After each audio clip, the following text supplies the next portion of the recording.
The duck ನಿಮಗೆ ಬಂದಿರುವಂತಹದ್ದು two of sorts ಬಂದಿದೆ. ಕೆಲವೊಂದು ಇಂಡಿಸಿಷನ್ ಅಲ್ಲಿ ಇರುವಂತಹದ್ದು, ಯಾವುದೇ ರೀತಿಯ ಡಿಸಿಷನ್ ಅನ್ನ ಮಾಡಕ್ ಆಗ್ದಿರಾ ಅಥವಾ ಕೆಲವೊಂದು ಡಿಸಿಷನ್ ಮಾಡ್ದಿರಾ ನೀವು ಸುಮ್ಮನೆ ಇರುವಂತಹದ್ದು ರೆಪ್ರೆಸೆಂಟ್ ಆಗ್ತಾ ಇದೆ ಬಾಟಮ್ ಆಫ್ ದ ಡಕ್ ಅಲ್ಲಿ.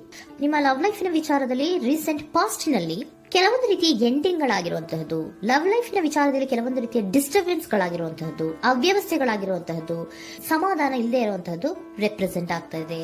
ಯಾಕೆ ಅಂದ್ರೆ ಲವ್ ಲೈಫಿನ ವಿಚಾರದಲ್ಲಿ ಯಾವುದೇ ರೀತಿಯ ಪಾಸಿಟಿವ್ ಬದಲಾವಣೆಗಳಾಗುತ್ತಾ ಅನ್ನುವಂತಹದ್ದು ನೀವು ಪಾಸ್ಟಿನಲ್ಲಿ ನೀವು ನಿಮ್ಮ ಲವ್ ಲೈಫಿನಲ್ಲಿ ನೀವು ಆಲೋಚನೆಯನ್ನ ಮಾಡಿದ್ದೀರಿ, ಕೆಲವೊಂದು ಬದಲಾವಣೆಗಳಾಗುವಂತ ಸಾಧ್ಯತೆಗಳಿದೆಯಾ ಅಂತ. ಆದ್ರೆ ಎಂಡಿಂಗ್ ಗಳಾಗಿರುವಂತಹದ್ದು ಯಾವುದೇ ರೀತಿಯ ಸರಿ ಹೋಗಿಲ್ದೇ ಇರುವಂತಹದ್ದು ರೆಪ್ರೆಸೆಂಟ್ ಆಗ್ತಾ ಇದೆ. ತುಂಬಾ ಆಲೋಚನೆಯನ್ನ ಮಾಡಿರುವಂತಹದ್ದು ನಿಮ್ಮ ಲವ್ ಲೈಫಿನ ವಿಚಾರವಾಗಿ ನಿದ್ರಾಹೀನತೆಗಳಾಗಿದೆ. ಕೆಲವೊಂದು ರೀತಿಯ ಸ್ಟ್ರೆಸ್ಸಿಗೆ ಒಳಗಾಗಿರುವಂತಹದ್ದು ನಿಮ್ಮ ರೀಸೆಂಟ್ ಪಾಸ್ಟಿನಲ್ಲಿ ನಡೆದಿರುವಂತಹದ್ದು. ಲವ್ ಲೈಫಿನ ವಿಚಾರವಾಗಿ ಯಾವುದೇ ರೀತಿಯ ಅಂತ ಸಮಾಧಾನದ ಏನು ನಿಮ್ಗೆ ನಡೆದಿಲ್ಲ. ಆ ಕಾರಣಕ್ಕೇನೆ ನಿಮಗೆ ಕೆಲವೊಂದು ವಿಚಾರಗಳನ್ನ ಡಿಸಿಷನ್ ತಗೊಳ್ಳುವಂತಹದ್ದು, ಡಿಸೈಡ್ ಅನ್ನ ಮಾಡುವಂತಹದ್ದು ನಿಮ್ಗೆ ಕಷ್ಟ ಆಗ್ತಾ ಇರೋದು. ನೀವು ಪ್ರೆಸೆಂಟ್ ಸಿಚುಯೇಷನ್ ಅಲ್ಲಿ ಬರುವಂತಹ ಆಫರ್ಗಳನ್ನ ನೀವು ಏನ್ ಮಾಡ್ತಾ ಇದ್ದೀರಾ ಅಂದ್ರೆ ರಿಜೆಕ್ಟ್ ಮಾಡ್ತಾ ಇದ್ದೀರಾ ಅಥವಾ ಮಿಸ್ ಮಾಡ್ಕೋತಾ ಇದ್ದೀರಾ. ಕೆಲವೊಂದು ಆಪರ್ಚುನಿಟೀಸ್ ಗಳು ಬಂದ್ರೂ ಕೂಡ ಅದರ ಬಗ್ಗೆ ನೀವು ಕರೆಕ್ಟ್ ಆಗಿ ಗಮನವನ್ನ ಕೊಡ್ತಾ ಇಲ್ಲ. ಯಾಕೆ ಕೊಡ್ತಾ ಇಲ್ಲ? ನಿಮ್ಗೆ ಗೊತ್ತಾಗ್ತಿಲ್ಲ ಏನ್ ಮಾಡ್ಬೇಕು. ಅದಕ್ಕೋಸ್ಕರ ನೀವ್ ಏನ್ ಮಾಡ್ತಿದ್ದೀರಾ, ಎಂಡಿಂಗ್ ಆದಂತಹ ಆಫರ್ಗಳಿರ್ಬೋದು ಅಥವಾ ಬೇರೆ ಯಾವುದೇ ಆಫರ್ಗಳಿರ್ಬೋದು ಬಂದ್ರೆ ಅದನ್ನ ನೀವು ಗಮನನೇ ಕೊಡದೇ ಇರುವಂತಹದ್ದು. ಯಾವುದೋ ಕೆಲವು ವಿಚಾರ ನಿಮ್ಮ ಲವ್ ಲೈಫಿನ ವಿಚಾರವಾಗಿ ಕೆಲವೊಂದು ರೀತಿಯ ಮತ್ತಷ್ಟು ಮುಟ್ಟೋದು ಅಂದ್ರೆ ರಿವ್ಯಾಲ್ಯೂಯೇಷನ್ ಅನ್ನ ಮಾಡ್ತಾ ಇರುವಂತಹದ್ದು ರೆಪ್ರೆಸೆಂಟ್ ಆಗ್ತಾ ಇದೆ. ಪ್ರೆಸೆಂಟ್ ಅಲ್ಲಿ ನಾನು ಯಾವುದೇ ಆಫರ್ ಅನ್ನ ತಗೊಳ್ಳುವಂತ ಸ್ಥಿತಿಯಲ್ಲಿ ಇಲ್ಲ ಅನ್ನುವಂತ ರೀತಿಯಲ್ಲಿ ನೀವು ಆಫರ್ಗಳನ್ನ ಮಿಸ್ ಮಾಡ್ಕೊಳ್ಳುವಂತಹದ್ದು ಅಥವಾ ರಿಜೆಕ್ಟ್ ಮಾಡುವಂತಹದ್ದು ರೆಪ್ರೆಸೆಂಟ್ ಆಗ್ತಾ ಇದೆ. ನೆಕ್ಸ್ಟ್ ಕಾರ್ಡ್ ಬಂದಿರುವಂತಹದ್ದೇನು, ಪ್ರೆಸೆಂಟ್ ನಲ್ಲಿ ಪೇಜ್ ಆಫ್ ಸೋರ್ಟ್ಸ್ ಬಂದಿದೆ. ಯಾವುದೋ ಒಂದು ನಿಮ್ಮ ಲವ್ ಲೈಫಿನ ವಿಚಾರವಾಗಿ ಬಹಳಷ್ಟು ಕ್ಯೂರಿಯಾಸಿಟಿಯಿಂದ ಏನೋ ವಿಚಾರವನ್ನ ತಿಳ್ಕೊತಾ ಇದ್ದೀರಾ, ಬಹಳಷ್ಟು ಕ್ಯೂರಿಯಾಸಿಟಿಯಿಂದ ತಿಳ್ಕೊತಾ ಇದ್ದೀರಾ ಏನಾಗ್ತಾ ಇದೆ, ಹೇಗಾಗ್ತಾ ಇದೆ ಅಂತ. ತುಂಬಾನೇ ನೀವು ಕೆಲವೊಬ್ರು ಲವ್ ಲೈಫಿನ ವಿಚಾರದಲ್ಲಿ ತುಂಬಾನೇ ಮಾತು ಕೂಡ ಆಡ್ತಾ ಇರುವಂತಹದ್ದು ರೆಪ್ರೆಸೆಂಟ್ ಆಗ್ತಾ ಇದೆ. ಏನಾಗ್ತಾ ಇದೆ, ಹೇಗಾಗ್ತಾ ಇದೆ, ಈ ಗಲಿಬಿಲಿಗಳು, ಡಿಸ್ಟ್ರಾಕ್ಷನ್ಸ್ಗಳು ಅಥವಾ ಡಿಸಿಷನ್ಸ್ ನ ಮಾಡಕ್ಕಾಗದೆ ಏನಕ್ಕೆ ಒದ್ದಾಡ್ತಿದೀವಿ ಅನ್ನೋದ್ರ ಬಗ್ಗೆ ಕೂಡ ನೀವು ಕೆಲವೊಂದು ರೀತಿಯ ಮಾತಾಡ್ತಾ ಇರುವಂತಹದ್ದು ರೆಪ್ರೆಸೆಂಟ್ ಆಗ್ತಾ ಇದೆ. ಯಾವಾಗ ಕೆಲವೊಂದು ವಿಚಾರಗಳಲ್ಲಿ ನೀವು ಮಾತಾಡಿ ಕ್ಲಿಯರ್ ಅನ್ನ ಮಾಡ್ಕೊಂತೀರೋ ಆಗ ನೀವು ಕೆಲವೊಂದು ರೀತಿಯ ಆಕ್ಷನ್ಸ್ ಗಳನ್ನ ತಗೋಬೇಕು ಅನ್ನುವಂಥ ನಿರ್ಧಾರವನ್ನ ಮಾಡಿರುವಂತದ್ದು.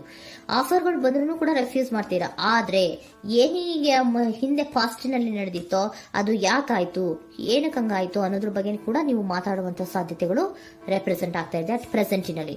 ಆಮೇಲೆ ನೀವು ಮಾತಾಡಿದ್ಮೇಲೆ ಕೆಲವೊಂದು ರೀತಿಯ ನಿರ್ಧಾರಗಳನ್ನ ಮಾಡುವಂತಹದ್ದು. ನೈಟ್ ಆಫ್ ವ್ಯಾಂಡ್ಸ್ ಬಂದಿದೆ. ಸೊ ಆವಾಗ ನೀವು ನಿಮ್ಮ ಕೆಲವೊಂದು ವಿಚಾರಗಳಲ್ಲಿ ಕ್ಲಾರಿಟಿಗೆ ಬಂದ್ಮೇಲೆ ನಿಮ್ಮ ಲವ್ ಲೈಫಿನ ವಿಚಾರದಲ್ಲಿ ಕೆಲವೊಂದು ಆಕ್ಷನ್ ಗಳನ್ನ ತಗೊಳ್ಳುವಂತಹದ್ದು ರೆಪ್ರೆಸೆಂಟ್ ಆಗ್ತಾ ಇದೆ.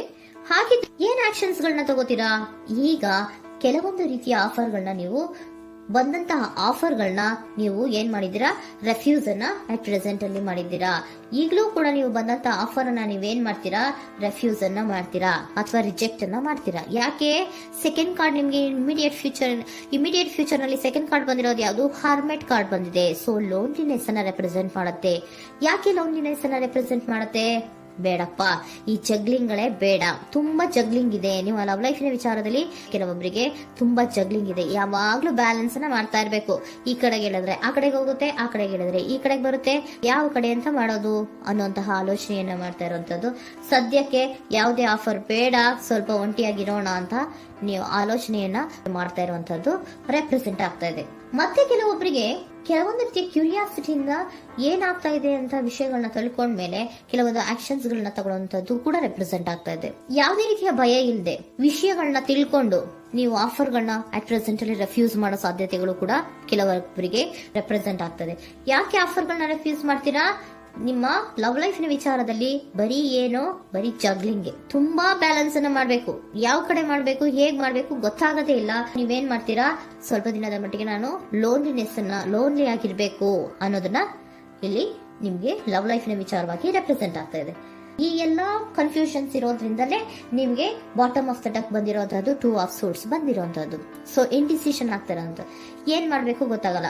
ಅದಕ್ಕೇನೆ ನೀವು ಇಲ್ಲಿ ಕುತ್ಕೊಂಡ್ಬಿಟ್ಟಿದ್ದೀರಾ, ನನ್ನ ಲವ್ ಲೈಫ್ ನ ವಿಚಾರವಾಗಿ ಯಾವ ನಿರ್ಧಾರವನ್ನ ಮಾಡಬೇಕು ಅನ್ನುವಂತಹ ಆಲೋಚನೆಯನ್ನ ಮಾಡ್ತಾ ಇರುವಂತದ್ದು, ಹಾಗೇನೆ ಮಾಡುವಂತದ್ದು ನಿಮ್ಗೆ ರೆಪ್ರೆಸೆಂಟ್ ಆಗ್ತಾ ಇರೋದು. ಕೆಲವೊಬ್ರು ರೆಫ್ಯೂಸ್ ಅನ್ನ ಮಾಡಿ ಮುಂದೆ ಹೋಗುವಂತ ಸಾಧ್ಯತೆಗಳು ಇರುವಂತಹದ್ದು, ಮತ್ತೆ ಕೆಲವೊಬ್ರು ಆಫರ್ಗಳನ್ನು ಬರುವಂತದನ್ನ ಬ್ಯಾಲೆನ್ಸ್ ಅನ್ನ ಮಾಡಬೇಕು, ಜಗ್ಲಿಂಗ್ ಅನ್ನ ಮಾಡಬೇಕು, ಸದ್ಯದ ಮಟ್ಟಿಗೆ ಒಂಟಿಯಾಗಿ ಇರೋಣ ಅಂತ ಆಲೋಚನೆಯನ್ನ ಮಾಡ್ತಾ ಇರುವಂತದ್ದು ರೆಪ್ರೆಸೆಂಟ್ ಆಗ್ತಾ ಇದೆ.